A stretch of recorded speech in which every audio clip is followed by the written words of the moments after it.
Dalam dompet aku tinggal RM5 saja. Gaji masuk lagi 3 hari.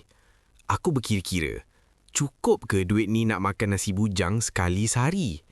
Masa aku tengah beratur dekat kedai makan, aku nampak seorang pakcik ni. Dia tengah kira duit shilling dekat tapak tangan dia.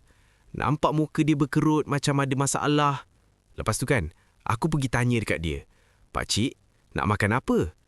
Dia pandang aku dengan muka segan gila. Pakcik tu cakap dia nak beli nasi, tapi duit tak cukup, dalam 10-20 sen macam tu. Masa tu, aku tengok tangan dia memang menggigil masa kira shilling tu. Sumpah luruh jantung aku tengok. Perut aku sendiri dah berbunyi lapar sebab dari pagi tak makan lagi. Aku pandang RM5 dalam tangan aku ni, lepas tu aku pandang pakcik tu balik. Aku tahu kalau aku tolong dia, aku yang berlapar sampai lusa. Akhirnya, aku nekat juga. Aku pergi dekat kaunter, aku serahkan RM5 terakhir aku tu dekat akak kedai. Aku cakap, "Kak, bagi pakcik tu nasi ayam satu dengan air TOI sekali." Akak kedai tu pandang aku macam tak percaya sebab dia tahu aku pun selalu makan nasi bujang je.